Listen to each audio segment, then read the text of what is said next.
Hi, I'm Sarah, and I'm going to show you how I do the tessellation fold. We are starting with 1 yard of 45-inch wide quilter's Kona cotton. So it's 36 inches by 45 inches. So you're just going to line up the top of this fold with the edge of this fold. Just like that. Flip her over, do a hand press, or rather I press these with my hand since they're really too thick for the iron.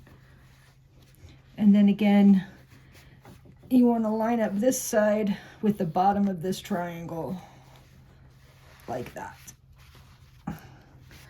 And then as I go, I clip these little folds just to keep them in place while I'm working. Like there's variations at every step of the way. You can do variations on every part of tie-dye. For instance, you don't have to necessarily keep all of these the same size. You can, for example, make them bigger, make more space between them, tie them in other ways. I like to keep them even, but I have played with that before, the size of this and how much I fold over at once. So the next thing that I do after I finish all these little chevron-y triangle-y folds, I then cinch across. So I usually cinch across.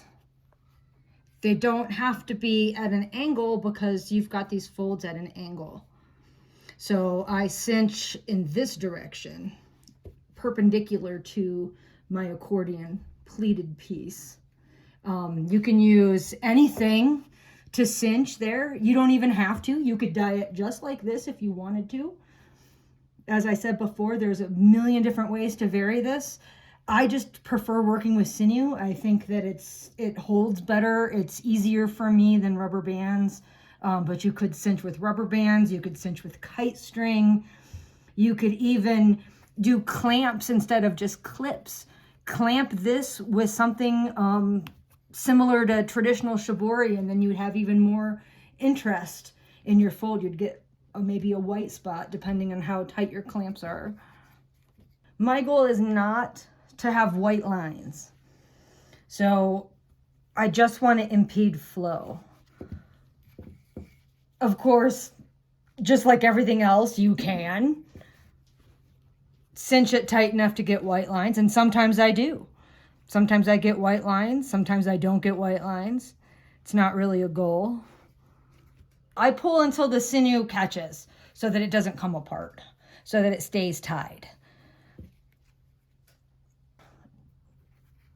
Usually there's 3 wraps. 1, 2, 3, and then pull just a little bit. See how I'm getting a couple of little pleats in here? So that's basically what these cinches are doing. They're pleating in between the triangles. So then I just move on to the next one. I remove clips as I go.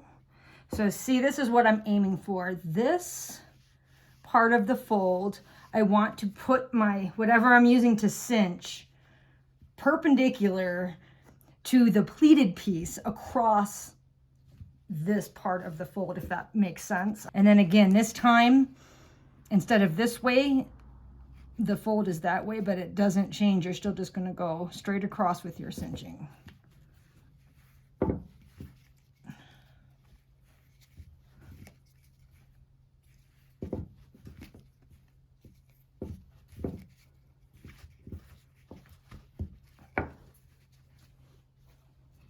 So the very last part of the process, I take that long skinny piece that I'm left with and kind of curl it up into a cinnamon bun. The only reason I do this is because it's more compact and it makes it easier for me to place dye and to dye rather than a really long skinny piece. But if you've got a gutter, heck, you could do it lengthwise in a gutter. You could incline it. It'd be awesome.